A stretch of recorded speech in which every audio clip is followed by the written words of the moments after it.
Salve meu parça e minhas parça, firmeza? Vocês estão ouvindo as vozes de Eduardo e Leonardo dos Santos, crias do conjunto habitacional Parque Itajaí Campinas e fundadores do projeto Vegano Periférico. E aqui vocês vão ouvir ideias e pontos de vista sobre justiça social e climática, direitos dos animais e alimentação saudável. Ah, e não importa onde você mora, importa como você pensa. Então, bora pensar com a gente?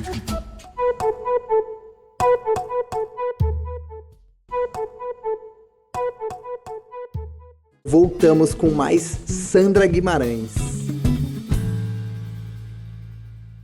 Sandra, eu quero nesse sentido falar de algo que é muito importante, é sobre o MST. A gente admira muito o trabalho do MST e sabe que você tem uma certa propriedade para falar sobre. E assim, se fala muito da exploração animal presente no MST. E dentro do veganismo popular, a gente tem o MST como esse norte para a produção, para a agroecologia, para a reforma agrária. Como a gente pode falar dessa contradição presente no MST numa perspectiva vegana? Eu acho que o MST, que vale dizer, né, para quem não sabe, é o maior movimento social do Brasil, da América Latina e eu acho que do mundo. Exatamente. É um movimento importantíssimo que luta pela justiça agrária, né, pela reforma agrária popular, num país onde nunca teve realmente uma reforma agrária em escala, né, um país que herdou o sistema agrário do tempo da colonização, né? Então os latifundiários hoje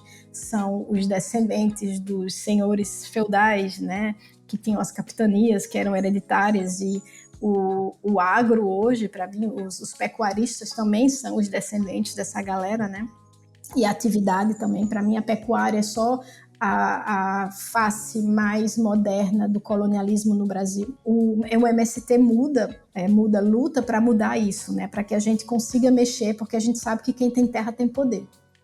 E sem o acesso à terra, a gente não vai ter poder, a gente não vai ter soberania alimentar, a gente não vai poder preservar, né, os nossos biomas. Por lutar por reforma agrária popular, e principalmente, né, não foi no comecinho do MST, nos anos 80, mas nos últimos anos, né, foi uma pauta que cresceu muito, que é a agroecologia, né, não estava lá no começo, mas também no começo não estava a educação, e o MST tem essa capacidade de crescer, de evoluir, né, de a luta por terra, por reforma agrária, e depois com educação, depois a questão das mulheres, a questão dos sem terra LGBT também, né, e hoje a agroecologia.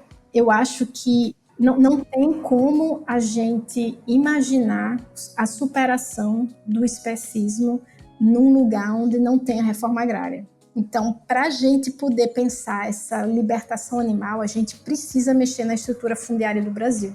E é aí que eu vejo o MST como, no Brasil, em todo caso, os maiores aliados do movimento antiespecista. Não é um movimento antiespecista, vamos deixar bem claro. São pessoas que não são antiespecistas. Se tem uma ou outra pessoa vegana ali dentro do movimento, que tem, mas não é uma pauta, não é uma bandeira que o MST levanta. Mas, gente, o MST, a luta do MST está, assim, abrindo caminho para que a nossa luta por libertação animal venha em seguida. Não vai ter como fazer uma sem a outra. E eu vejo que já tem uma abertura maior, sabe, das pessoas. E eles falam, como é que vê também a contradição do pessoal do MST, alguns, né, embora o maior foco seja a produção de vegetais, tem cooperativa de leite, tem gente que cria, e nos assentamentos você vai ver muita gente criando galinha, porco, para consumo próprio, para vender na feira, tá? Certo, gente, mas assim, são as contradições, porque não é um movimento antiespecista, mas eu acho que a gente luta, em grande medida, pela mesma coisa. E eu me lembro, eu vou contar para vocês uma história que aconteceu uns anos atrás, num assentamento lá na Bahia, assentamento da Reforma Agrária, com uma pessoa que é incrível e que hoje em dia ficou muito conhecida, e eu tenho muita felicidade, assim, muita alegria de saber que hoje em dia o nome dele está mais conhecido, ele tem um livro incrível, que é Joelson, mas Joelson que escreveu um livro Por Terra e Território. E Joelson, que é assentado lá na Bahia, na primeira vez que eu fui lá, ele me levou para conhecer a Cabruca, né, que é o sistema agroflorestal do cacau dentro da floresta da Mata Atlântica, né? E ele me mostrando, e ele falou, o que é essa história aí de veganismo? Me explica aí melhor, tal. E a gente foi lá chupando cacau, andando e falando de veganismo. E aí eu expliquei. Que ótimo. E eu expliquei. E no final ele falou, eu vejo que a gente está lutando pelas mesmas coisas, porque o maior inimigo da reforma agrária, o maior inimigo do sem terra é a pata do boi. É a pata do boi, porque, né, É o agronegócio. Mais do que o agro, é realmente a criação, porque se você tem uma terra, um latifúndio improdutivo, você sabe que no Brasil, né, a gente, a terra tem uma função social, se a terra não estiver produzindo, ela pode ir para a reforma agrária. Então, o que os grandes latifundiários fazem? Soltam algumas cabeças de gado ali dentro para dizer essa terra é produtiva. E isso impede o povo de ter acesso a essa terra, né? Então eles usam os animais, usam a vaca, o gado, como um instrumento mesmo, sem falar de usar para colonizar ainda mais, né, a Amazônia. Mas aí ele falou, né, porque os latifundiários botam algumas vacas para dizer que estão produzindo, né, e aí impede a gente ter acesso a essa terra, mas também porque por onde a pata do boi passa, compacta o solo, e depois quando a gente chega, é muito difícil plantar, né? Então, aí ele falou, é o nosso maior inimigo. E ele me ensinou uma música do MST. Naquele dia, que é uma lembrança que eu tenho, assim, muito massa, muito incrível. Naquele dia, a gente lá no assentamento, dentro da floresta, e aí ele falou, né? E a gente tá lutando pela mesma coisa, que nem aquela música. Sabe aquela música? Aí eu disse, qual é? Aquela música de Zé Pinto, que é um poeta, né, que escreveu muitas músicas pro MST. Eu disse, não conheço essa não, qual é? E aí ele cantou para mim. E para mim, quando ele cantou para mim, eu falei, gente, é o hino do veganismo popular e já é uma música do MST, sabe? E na música, eu vou cantar só o refrão para vocês, diz assim, e assim já ninguém chora mais, ninguém tira o pão de ninguém, o chão onde pisava o boi é feijão e arroz capim já não convém. Olha isso, gente. Então é isso, é você trocar a pecuária, né, o capim para o boi, por feijão e arroz, que é a comida da gente, que vai alimentar as pessoas. Então, eu vejo o MST como grandes aliados na nossa luta, e como eu falei, eles estão ali na luta, defendendo com seus corpos, muitas vezes que a gente sabe o número de pessoas, de pessoas sem terra que foram assassinadas, né? Estão defendendo ali, dando a vida, dando sangue para conseguir esse acesso à terra, à reforma agrária, para que então, quando houver reforma agrária, vai ser muito mais fácil a gente discutir a questão da alimentação vegetal, vai ser muito mais fácil a gente falar, gente, é uma escolha que a gente pode fazer porque a gente tem todas essas outras comidas à nossa disposição. E aí, o mais curioso no meio de tudo isso é que as pessoas que eu vejo criticando o veganismo popular associado ao MST são pessoas que estão defendendo produtos ultraprocessados da JBS. Aí eu penso assim... Feito com monocultura, né? Em latifúndio, cheio de pesticida, de agrotóxicos. E eu penso assim, se essas pessoas, se esses movimentos acreditam numa mudança da JBS, por que a gente não pode pensar numa mudança do MST? Pois é, foi muito bom você ter feito essa colocação, porque eu me lembro, eu tenho um texto em 3 partes no meu blog, são 3 posts, que é porque o que o MST tem a ver com veganismo. E nisso eu falo em algum momento, né, assim, pois é, vocês veganos liberais, vocês topam fazer concessão e topam fazer parceria com a empresa que mais assassina animais no mundo, a maior processadora de carne animal do mundo. Vocês fazem essa concessão, vocês não veem problema em coerência. Mas aí, falar que ali o sem terra ali tá criando galinha para comer, isso é um problema. Que incoerência, né, da pessoa. E que essas grandes produtoras não têm pretensão nenhuma de mudar, não tem nenhuma pretensão, não querem mudar, muito diferente de como você comentou do MST, né? Que inclusive está produzindo soja orgânica agora, o MST começou a produzir soja orgânica no sul, então podemos sonhar com o tofu do MST aí no futuro. E além de tudo isso, a gente comentou bastante aqui, principalmente na sua fala, né, Sandra, que o problema está no sistema e na fundação, né, da humanidade especista, né? Então, assim, o MST não é o problema é a sociedade especista, a sociedade que usa os animais como objetos, como produto e que tem essa relação intrínseca. Muitas pessoas, como você comentou da Cabruca e da troca de ideia que você teve, as pessoas nem refletem, nem questionam sobre isso, né? É tão natural que nós todos já fomos assim um dia, a gente nem tinha pensado sobre isso.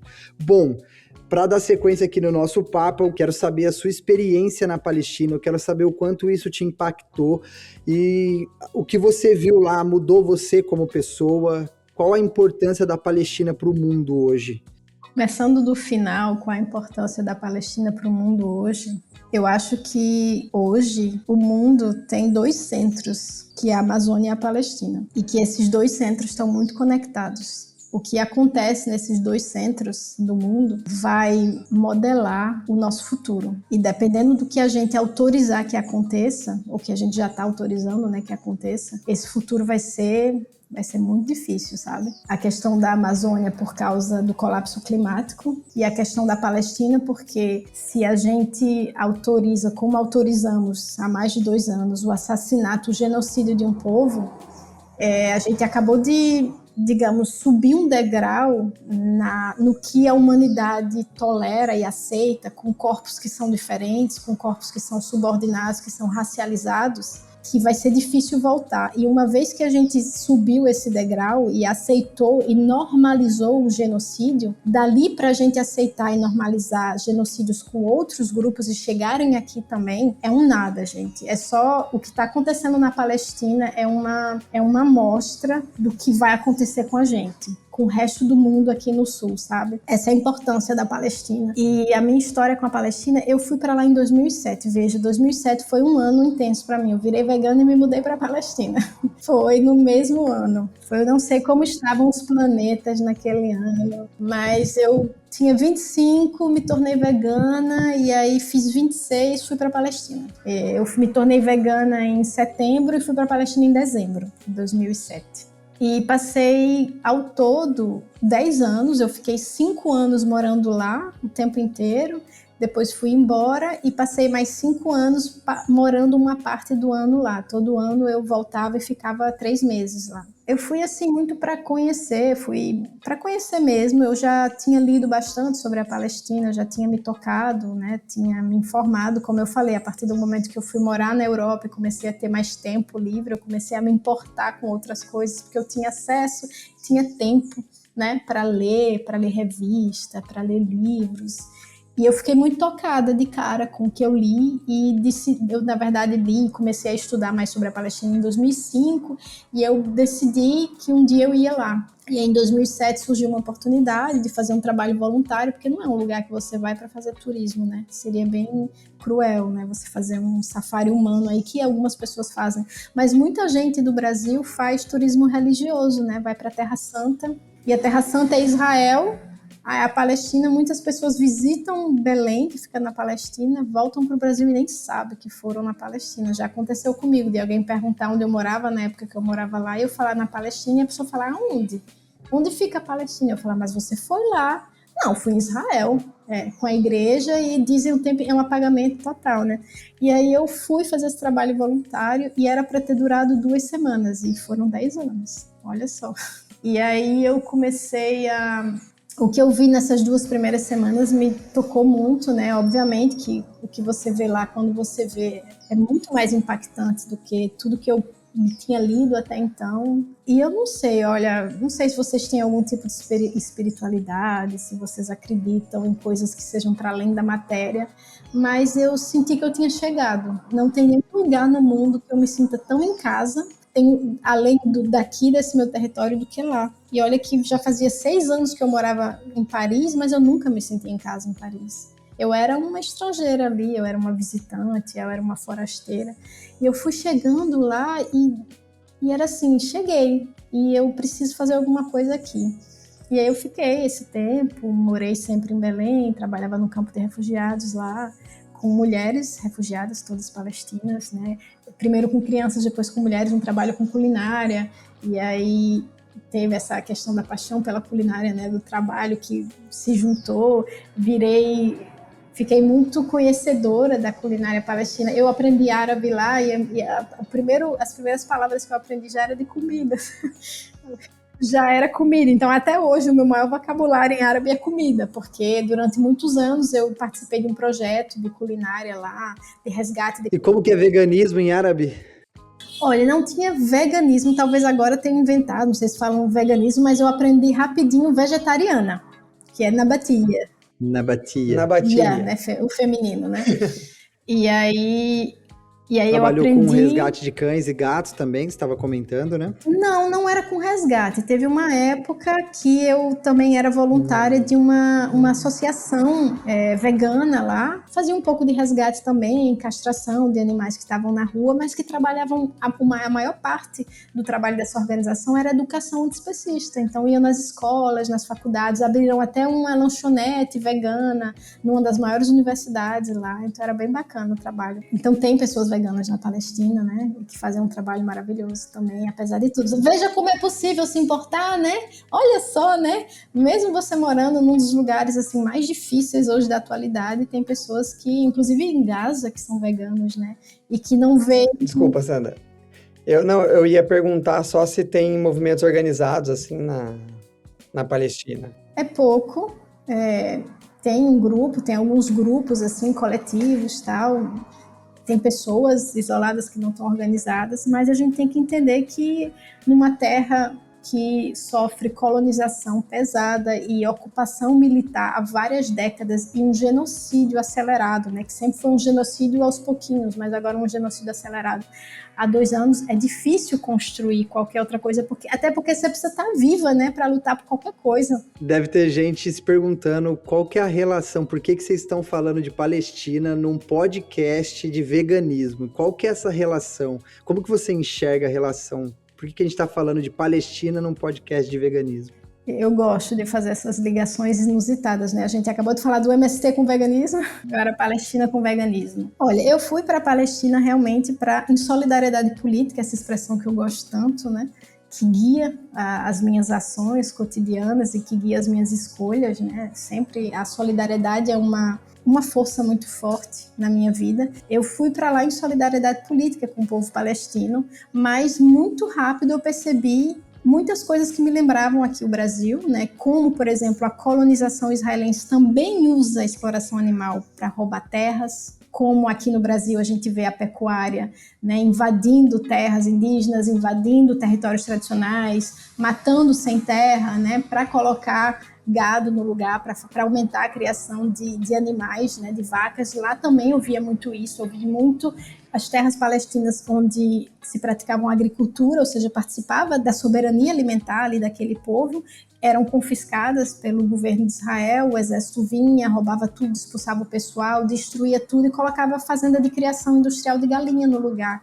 E aí o povo palestino não tinha mais acesso à sua terra ancestral, não podia mais praticar agricultura, não tinha mais acesso ao alimento ancestral, vegetal no caso, e era obrigado a trabalhar como funcionário das granjas industriais em suas próprias terras. Que lógica perversa, né? Que lógica perversa. Por exemplo, isso tudo ao mesmo tempo em que Israel, principalmente o governo israelense, se servia do discurso vegano como propaganda, para dizer que era o país mais vegano do mundo, que Tel Aviv era a capital do veganismo, que tinha não sei quantos restaurantes veganos lá, sabe? Sendo que, primeiro, que não é verdade, que Israel, por exemplo, eu falei dos frangos, Israel é o país que mais consome aves no mundo, não em números absolutos, que é um país pequeno com poucas pessoas, né, comparado aos países grandes, mas na quantidade de quilos por habitante. Então, que paraíso vegano é esse, né? Ainda aceita carga viva, até a última vez que eu chequei ainda tinha, né, carga viva, ou seja, animais que eram exportados chegam lá vivos para serem abatidos lá, que também fazem muitos testes em animais. Eu não sei se isso mudou agora também, faz um tempo que eu não vi, mas então assim, nem é verdade que é o paraíso para os animais. E aí a gente que levanta a questão também, o que é um paraíso vegano? É um lugar onde a pessoa vegana tenha muita opção de alimentos, de restaurante? Ou é um lugar onde os animais têm sua libertação, têm sua liberdade respeitada, né, e tem seus corpos respeitados, né? Eu acho que esse é mais um problema desse pensamento liberal de atrelar veganismo ao mercado de consumo. Então, um lugar onde tem muitos produtos veganos, então é maravilhoso, é um paraíso vegano. Nesse mesmo lugar se explora, tortura e mata animais aos milhões. Então, o que é, né? O que é a sua definição de paraíso vegano? Né? Se você for pensar em números absolutos, sei lá, a Etiópia é um país que come muito menos animais, mas ninguém pensa na Etiópia como um paraíso vegano. Por várias questões, né? Questões econômicas, mas também tem as pessoas cristãs lá na Etiópia tem vários períodos do ano onde elas não consomem nada de origem animal. Né, elas fazem um pouco como o pessoal faz a quaresma aqui no Brasil, né, tem vários períodos assim. Então, por que não é Etiópia o paraíso vegano, né? Já que se a gente fosse usar outras métricas, né? Então, o que a Palestina tem a ver com o veganismo? Tudo isso, né? Tanto a questão da exploração animal, da gente ver que onde existe exploração humana, existe exploração animal, da gente ver que onde tem colonialismo, vai ter uma utilização dos outros animais como ferramenta para expansão territorial, como aqui no Brasil, e ao mesmo tempo de ver esse liberalismo se apropriar, né?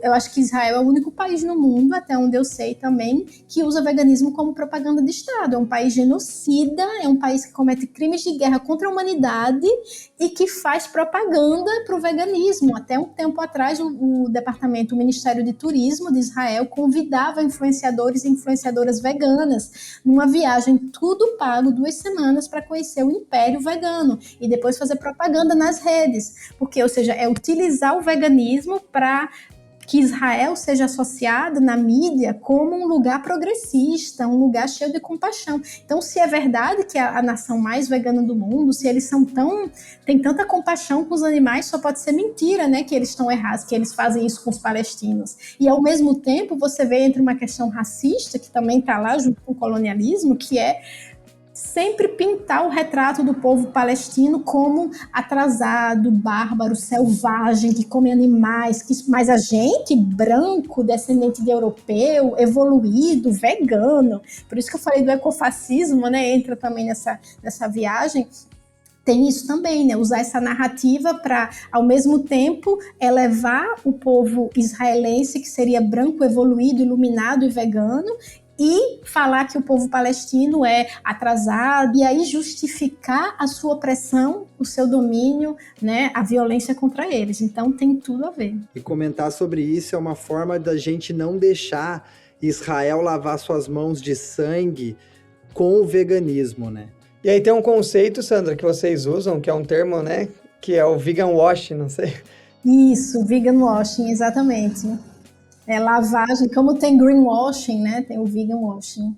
Que foi a primeira vez que eu ouvi, foi você, eu acho que você que comentou sobre esse termo, eu não conhecia. E a gente vê grandes personalidades veganas que depois são convidadas em congressos internacionais de veganismo, que são pessoas israelenses que apoiam o exército e que vão vender isso. Que, inclusive, teve um cara que é bem famoso, que ele tem uma organização chamada Vegan Friendly, que é uma grande organização vegana, que dá selinho de vegano para as comidas, que é israelense e que apoiou a invasão e que apoia ativamente o genocídio do povo em Gaza, que manda refeição vegana para os soldados, que chama esses soldados de os heróis da nação, e é convidado em todo o congresso de veganismo aí mundo afora, e as pessoas aplaudem, e que coisa linda, né? Eu acho que essa é uma grande diferença do veganismo popular, né? A gente não está olhando só para a questão animal isolada na nossa sociedade, a gente está olhando para essas contradições e a gente é crítico com essas contradições. Eu não quero estar do lado de uma pessoa com uma suástica no braço defendendo animais. Eu não quero estar do lado de uma pessoa que defende... Ou agredindo uma mina e falando que é vegano, né? Isso, exatamente. Com uma pessoa que fala que defende um Estado genocida defendendo animais. Não são essas pessoas que a gente quer estar do lado, né? Eu acho que o veganismo popular ele vai nesse sentido. Exatamente, você tocou no ponto.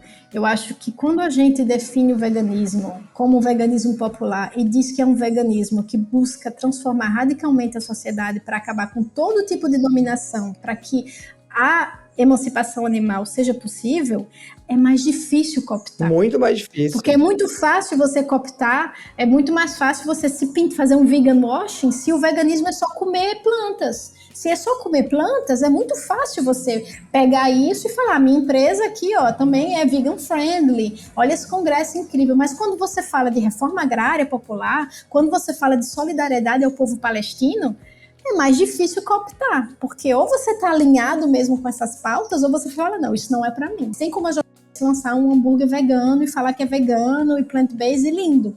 Mas não tem como ela falar publicamente, não, agora a gente vai apoiar o MST e tal, sabe? Não tem como. Não tem como. E que bom que a gente tá do lado do MST, né? Que bom que a gente não tá do lado da Palestina. né? E não é por acaso também do que essas pessoas que defendem o hambúrguer da algumas até foram para Tel Aviv uns anos atrás, porque era o paraíso vegano. E totalmente, eu me lembro de uma pessoa, nem sei se essa pessoa ainda é vegana, no Brasil. Israel se auto-intitula o Vegan Empire, é o império vegano, porque imperialismo, né, tem que estar ali. E eu me lembro que de uma pessoa assim, no Instagram que era bem famosa, que era vegana e cozinhava também, e que foi para Tel Aviv, e que postou, que coisa maravilhosa, e eu me lembro dos comentários, isso foi na minha outra existência no Instagram, e as pessoas comentando, que coisa feia, e a liberdade dos palestinos, e essa pessoa vegana, que se diz vegana, respondendo, olha, não tenho nada a ver com política, eu fui lá porque são muitas opções veganas. Então é isso, se o veganismo é só isso, você vai dar seu dinheirinho para uma nação que está cometendo genocídio, para um governo, você vai fazer propaganda nas suas redes sociais para um governo que está cometendo genocídio. E olha que loucura, né? Você sentado comendo seu hambúrguer vegano, sem exploração animal, enquanto você financia um Estado que está matando palestinos, cara. Que está matando seres humanos. Para mim não faz o menor sentido. E animais também, né? E animais também, só, porque quando as bombas caem ali em Gaza, elas matam todos os seres que estão ali. A bomba, ela não tem uma mira, né? Ela caiu ali, ela vai matar qualquer ser vivo, né? Eu vi uma notícia recente que Israel tem isso como tática. Eles entram, né, em regiões que tem palestinos ali ocupados, que estão morando, e matam os animais, torturam aqueles animais como forma de... E roubam também, é uma coisa que a gente está vendo cada vez mais, é uma nova fase desse colonialismo israelense, né, que eu falei de confiscar terra para colocar em granja de criação de galinhas, mas o que a gente vê agora tem até um termo específico, que é o colonialismo pastoral, que a gente vê colonos israelenses chegarem com seus rebanhos de ovelha e usar essas ovelhas para destruir a plantação do povo palestino, para destruir as oliveiras, para comer tudo e depois confiscar aquela terra e muitas vezes roubar os animais do povo palestino que estava ali também. Porque quando Israel tira esses animais, ele está tirando comida. Essa é a ideia. Não só a comida, o sustento, mas também aquela comunidade que era beduína e que tinha aquela relação com a terra, com os outros animais e que tinha aquele modo de vida tradicional. Se fosse no Brasil, seria um povo tradicional. Seria considerado um povo tradicional, né? Você arranca aquela pessoa da terra, você destrói a identidade dela e essa pessoa vai ter agora que morar num subúrbio, numa periferia de uma cidade, fazendo outra coisa, morrendo de fome, passando fome, porque a identidade dela, o modo de vida dela depende daquela terra, depende daquela atividade. Não estou defendendo a criação de outros animais, mas a gente tem que entender aquilo num contexto, né? Que é outro aspecto que o veganismo popular traz, que é lutar pela libertação animal, considerando aspectos culturais. E você lutar pelo fim da exploração animal sem considerar esses aspectos culturais, você primeiro cria um bloqueio do movimento. É um movimento completamente elitista, é um movimento que não tá nem aí para nada, só tá olhando para a sua luta. E você ignora que tem pessoas que estão perdendo seus territórios por essa lógica de tirar animais.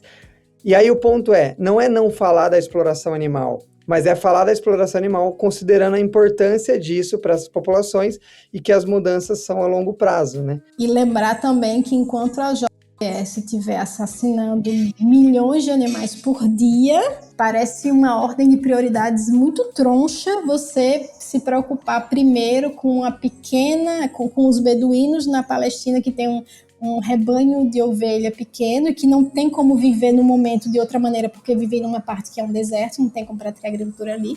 Você achar que aquilo é a prioridade, enquanto a JBS e companhia estiver explorando e matando, torturando aos milhões por dia, né? É uma coisa que não faz muito sentido. Não faz o menor sentido. Quilombola, matando sem terra. Exatamente. Sandra, a gente foi para a Palestina, agora a gente pega um avião e retorna para o Nordeste brasileiro. Eu quero entender... Veleiro, que nem Greta, eu não vou pegar avião, eu quero vir de veleiro. Sem avião. Então nós já estamos vindo de veleiro para não prejudicar o meio ambiente aí, a gente veio de veleiro.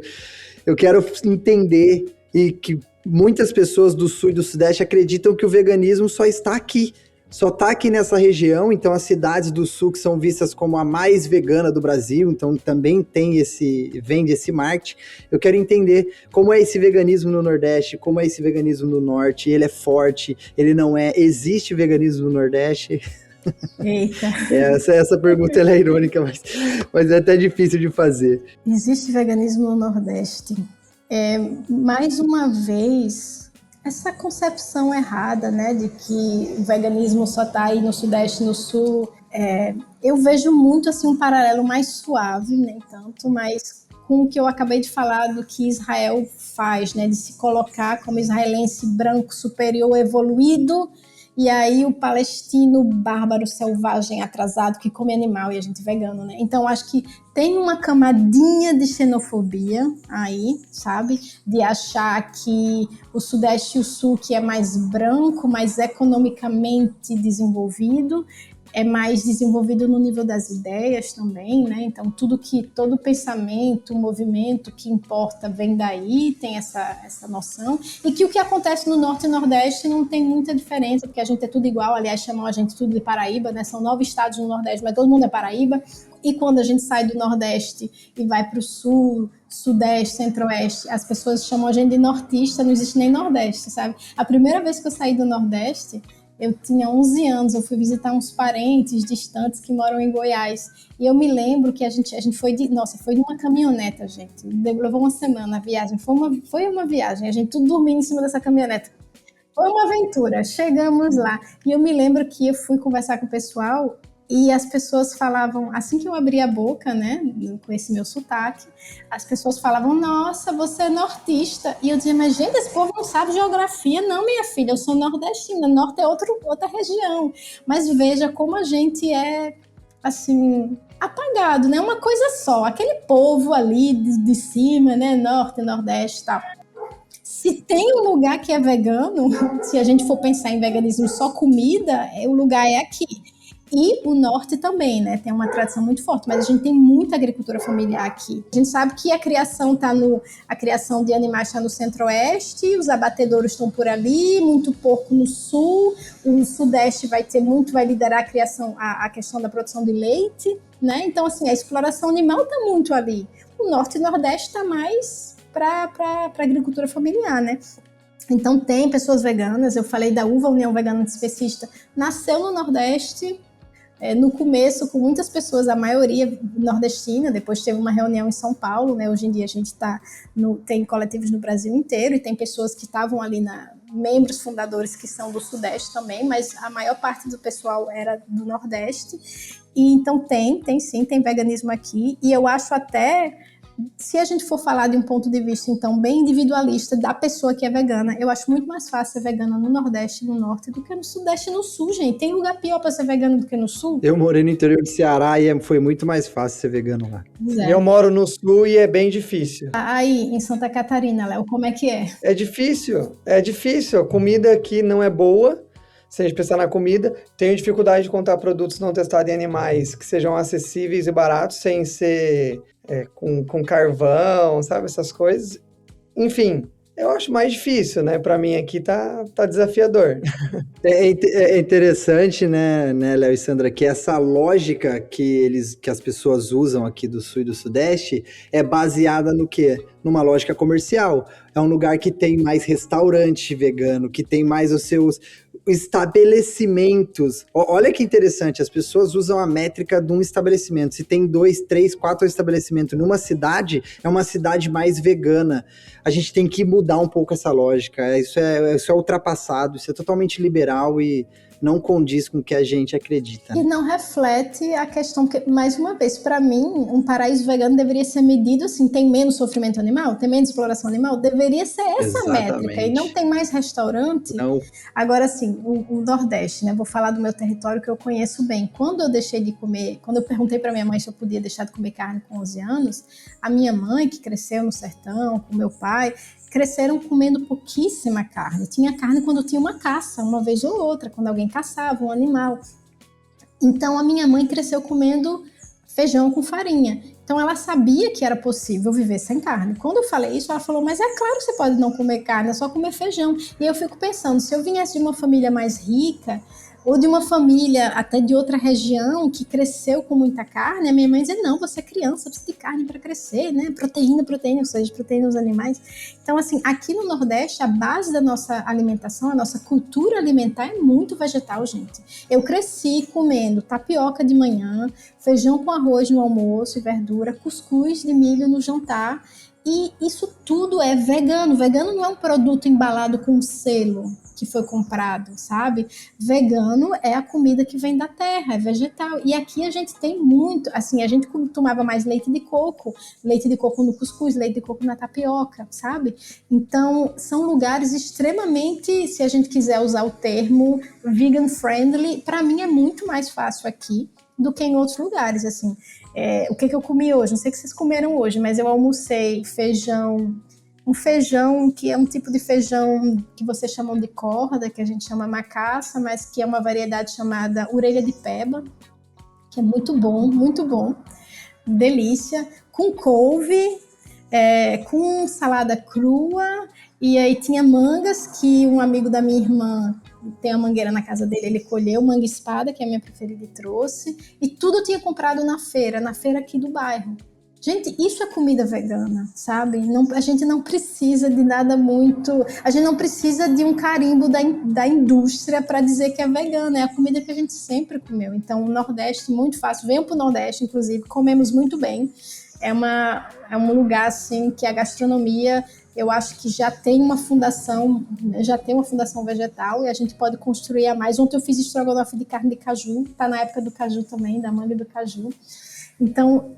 é um lugar maravilhoso para ser vegana. Se você associar o veganismo, até se você associar o veganismo só à comida, ainda assim eu acho aqui melhor, sabe? Que ótimo. Bom, a gente poderia ficar aqui até amanhã falando desses assuntos, mas a gente já vai indo para o final. E a gente tem um quadro aqui no podcast, quando a gente convida pessoas, que é o Isso é Coisa de Boy. Primeiro me explica o que é coisa de boy. É coisa de playboy? É coisa de playboy, exatamente. Coisa de playboy. Aí o boy é só uma abreviação, que é uma gíria também local, né? E aí, assim, a gente quer te perguntar, Sandra Guimarães ou Sandra Papa Capim, o veganismo é coisa de boy? Vai depender da sua concepção de veganismo. Eu acho que o veganismo pode ser coisa de boy, pode, mas o problema é do boy, não do veganismo. Eu acho que muitas vezes as pessoas vieram me falar assim, sei lá, eu viajo muito e preciso comer na rua e só tem opção vegana, é um sanduíche do Subway, e aí, isso é vegano? Então, eu acho que o veganismo faz sentido. Eu acho que a gente confunde muito as dificuldades e as contradições do capitalismo com o do veganismo, sabe? É difícil ser vegana em muitos lugares do mundo ainda, é difícil ser vegana ou praticar o veganismo, ter uma alimentação vegetal em vários lugares do Brasil. Não é porque o veganismo é difícil de praticar, é porque o capitalismo organiza as coisas de uma maneira que te obriga a ter exploração animal. Então, não, o veganismo não é coisa de boy. E se parecer em algum contexto, pode ter certeza que o problema não é o veganismo. A contradição vem do capitalismo, é porque a gente vive no mundo capitalista. Bom, papo maravilhoso. E Sandra, eu tenho uma coisa comigo que eu percebo em você. Nas conversas, eu vejo você nos podcasts tudo, e eu sinto que você é uma pessoa esperançosa.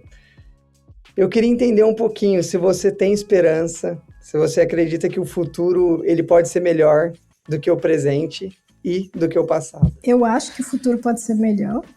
Eu acho que o futuro não é dado. Eu sempre lembro de Paulo Freire, que é outro nordestino também, que a gente respeita muito e que me guia muito. E que lembrava sempre, falava sempre, né, no trabalho dele, que o mundo não é, o mundo está sendo. Eu acho que a gente precisa lembrar sempre isso. Eu estou lendo atualmente um livro de um antropólogo anarquista, David Graeber, que fala mais ou menos sobre isso também, né? Sobre o maior segredo do mundo é a gente entender que ele é feito por pessoas, da mesma maneira que ele é feito, ele pode ser desfeito ou feito de outra maneira. Então, eu nunca esqueço, né, dessa lição de Paulo Freire, dele, né, que o mundo não é o mundo está sendo, então pode ser melhor sim, o mundo pode ser melhor, a gente não sabe como o futuro vai ser, a gente tem algumas indicações que, infelizmente, estão indicando para algo bem difícil, mas, né, eu vou te, não sei, decepcionar, surpreender, mas você fez uma leitura errada. Eu não sou uma pessoa esperançosa e eu não tenho esperança.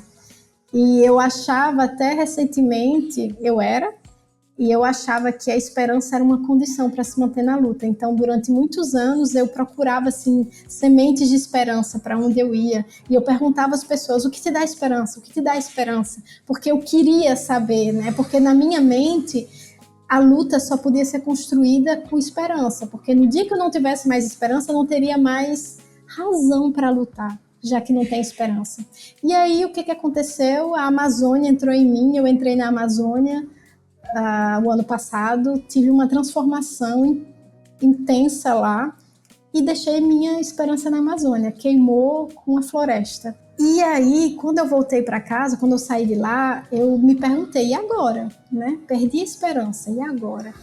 E, paradoxalmente, isso que me ocorreu foi algo emancipador no sentido de que até então eu achava que eu precisava de esperança para lutar, se eu não tivesse mais esperança eu não ia ter razão para continuar lutando, não ia conseguir lutar.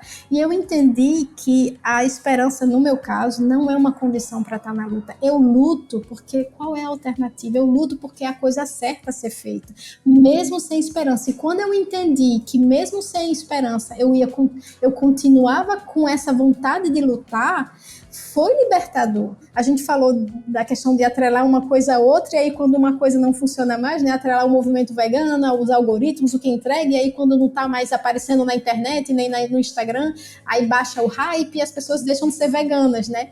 Então tem isso, o perigo de você condicionar a sua luta a algo como a esperança no dia que eu acordo e não estou com esperança hoje, gente, a gente está mais uma vez o genocídio do povo em Gaza, o genocídio do povo palestino, a Amazônia partindo em fumaça. Então, como ter esperança? Se você se colocar como condição para lutar, eu preciso de esperança, vai ter dias, semanas, meses e talvez até um momento que você fala, não vou mais lutar, porque eu não estou mais achando esperança. Então, ter me libertado disso não foi algo triste, foi algo que disse, ok, eu não tenho esperança, eu acho que deu ruim, Tem uma música de Emicida que eu gosto muito, Final dos Tempos, você conhece? E ele fala assim, uma hora ele fala, levanta vagabundo, bora mudar o mundo, ou pelo menos ver ruir de um lugar 100%. Eu acho que a luta agora é para ver o mundo ruir de um lugar minimamente bom, porque ele vai ruir, ele está ruindo, né? Então, eu não tenho esperança nenhuma, não tenho, mas não perdi nem um grama da minha vontade de lutar e do meu sentido de responsabilidade, sabe, desejo de mudar, porque eu luto também pelo hoje. Mais uma vez eu vou voltar para o meu engajamento anarquista. Eu luto também pelo hoje, eu não só luto pela revolução que vai vir lá na frente, eu luto pelas gerações futuras, mas eu luto pro hoje também. E eu não preciso dessa esperança para lutar pelo hoje. Então não tenho esperança e sigo na luta. E olha, eu ter feito uma leitura de que você era esperançosa, pode ter sido equivocada, mas eu ler em Sandra Papa Capim que há esperança não quer dizer que eu seja esperançoso, porque eu também não tenho esperança. Tudo que eu vejo, quanto mais eu leio, quanto mais eu me informo, mais desesperado eu fico. Mas eu tenho esse sentimento que você tem, de que a luta é hoje, é por hoje, é pela nossa sobrevivência, e é importante a gente seguir lutando. É muito importante, mesmo que a gente não acredite que o futuro que a gente tem no nosso imaginário, na nossa concepção, ele chegará. Então, acho que é isso, eu me sinto contemplado. E você, Edu? Tem esperança? E você, Edu? É motivador demais. Eu sou uma pessoa muito esperançosa. Eu sou muito esperançoso, acho que eu vou me abster dessa pergunta. Brincadeira. Eu acho que é muito motivador escutar isso, porque eu acho que tá todo mundo meio nocauteado. A gente tá nocauteado por todos os assuntos, por todos os fenômenos que estão acontecendo recentemente, por todas as guerras. E escutar isso, as pessoas vão olhar e falar, é isso. eu vou continuar de pé, eu vou continuar lutando. Mas eu não me ajoelho, independente se vai mudar ou não, se o mundo vai... Independente se a exploração animal vai acabar ou não, eu vou continuar vegano, não contribuindo no meu dia a dia, na minha vida. Independente se a exploração humana vai cessar ou não, eu vou continuar com essa prática diária de não contribuir de alguma forma para esse mundo injusto e cruel que a gente vive. A gente quer acordar velhinha, né? Um dia eu quero acordar velhinha, olhar para trás e falar, gente, deu muito ruim, mas eu tentei. Vou morrer de cabeça erguida. Exatamente. Sabendo que eu tentei, que eu passei a minha vida inteira lutando do lado de quem também estava tentando, né? É isso aí. Se ajoelhar jamais. Jamais. E procurar alegria, porque parece agora eu queria terminar, né, essa conversa com algo assim mais positivo e eu não quero que as pessoas saiam daqui achando que, nossa, deu ruim e saia mais deprimida. Eu acho que a luta em si, ela vale a pena. Eu acho que, olha só, a gente se conheceu na luta. Olha que coisa, que momentos incríveis que a gente passou lá em Belém com outras pessoas que estão na luta. É por isso também que eu luto. É pra estar na Ilha do Cumbu com vocês tomando açaí, sabe? Também vale, é pra estar chupando manga tirada do pé por um amigo meu aqui com a minha esposa dentro de casa. Também é por isso. Então, não é porque eu não tenho esperança que eu não tenho alegria. Não confundam. Sim. E você vai vir aqui pra São Paulo comer o melhor cuscuz, que é o cuscuz paulista? Meu Deus. Ai, meu Deus. Meu Deus do céu, você poderia ficar sem essa. Vocês poderiam vir aqui comer, e o meu cuscuz é famoso, e comer também carne de caju. Cuscuz com carne de caju. Não, esse convite eu aceito. Né? Aí sim. Venham. Sandra, eu que agradeço. Eu acho que também é o seguinte, a luta, a militância, ela não pode anular a nossa alegria, a nossa felicidade. Eu acho que a alegria e a felicidade tem que ser complementar, e é o que vai fazer a gente estar bem. Parte da luta. E a energia da luta, e é por isso que a gente luta. Vamos lembrar da companheira anarquista Emma Goldman, que dizia, se eu não puder dançar, não é minha revolução. Exato. Eu não luto por um mundo triste, eu quero alegria, eu luto por um mundo de alegria, e nessa luta eu também quero sentir alegria. Eu não quero esperar para ser feliz depois da revolução, não. É isso aí. Que a gente lute alegres, né? Se a gente conseguir. E com bucho cheio de cuscuz. Com certeza. Nordestino. E açaí com tapioca. E açaí. Mas muito obrigada. E que honra estar aqui também. Olha só o que a militância, a alegria que a militância nos traz, né? Vale a pena seguir nessa luta. Eu estou muito bem acompanhada. Nós estamos bem acompanhadas. Muito obrigada pela oportunidade, pelo convite. Obrigada pelo trabalho que vocês fazem, que é incrível. E vou repetir, já falei muitas vezes ao vivo para vocês também, mas que alegria existir ao mesmo tempo que vocês, e que alegria participar de um movimento onde tem pessoas tão maravilhosas, né? A gente sabe que está no canto certo, né? Quando a gente olha ao redor da gente e vê essas pessoas. Então, obrigada. A gente agradece, a gente diz a mesma coisa para você, Sandra. Muito obrigado mesmo. Muito obrigado. Valeu demais, eu tô honrado e me sentindo muito feliz. Eu também. Abraço, turma. Valeu! Esse podcast só foi possível graças ao apoio da The Pollination Project. Com esse suporte a gente conseguiu comprar todos os equipamentos e colocar o projeto de pé. Mas, para a gente continuar no ar e produzindo ao longo do tempo, o apoio coletivo é fundamental. Então considere nos apoiar através do Apoia-se. Escreve em um navegador, Apoia-se Vegano Periférico e nos apoie. Ou pelo Pix, veganoperiférico@gmail.com. Esse podcast é gravado e produzido por Eduardo e Leonardo dos Santos. A edição fica na responsa de Adriano Alcântara. E na arte, Pedro Henrique Jacob. E você, que é o principal responsável por esse programa existir. Um forte e leal abraço. E até o próximo episódio. Tamo junto.